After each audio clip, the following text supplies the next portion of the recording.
Jeg skal fortælle lidt om internationale magtforhold.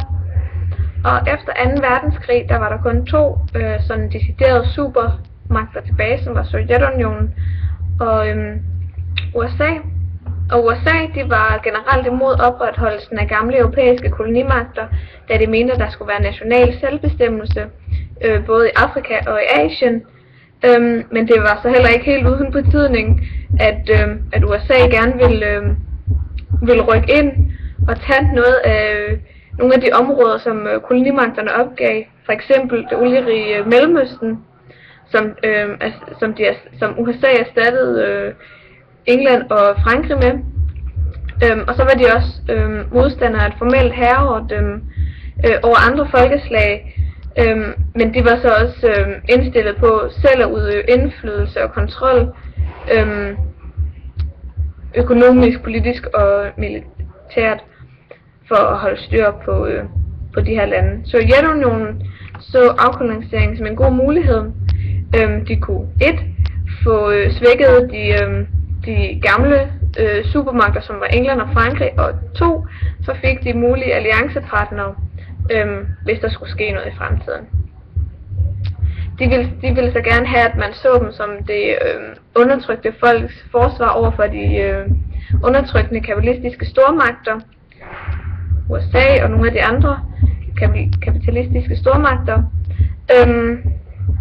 Og i de tilfælde, hvor kolonimagten med magt forsøgte at fastholde sit herredømme over kolonierne, var Sovjetunionens muligheder for at vinde indflydelse stor, som for eksempel i Vietnam, Algeriet og nogle af de portugisiske kolonier.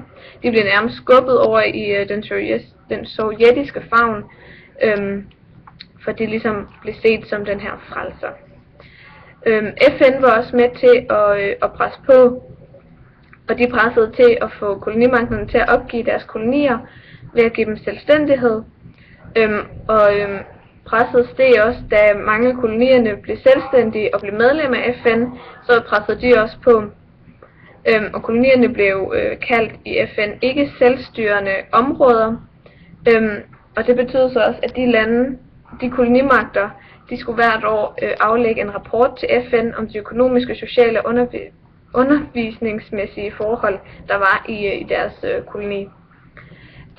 Og i FN-pagten om ikke selvstyrende områder fra 1945 står der: de påtager sig som helligt erhverv forpligtelsen til at fremme selvstyre og tage behørigt hensyn til folkenes politiske ønsker og støtte dem i fremadskridende udvikling af deres frie politiske institutioner.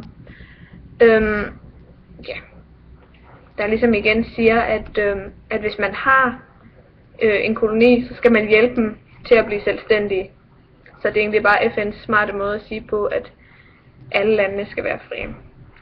Så er der også en erklæring fra Bandung-konferencen i 1955, der siger, at udenlandske undertrykkelse og udnyttelse af folk er en krænkning af grundlæggende menneskerettigheder og en modstrid med FN's charter og udgør en fare for verdensfreden.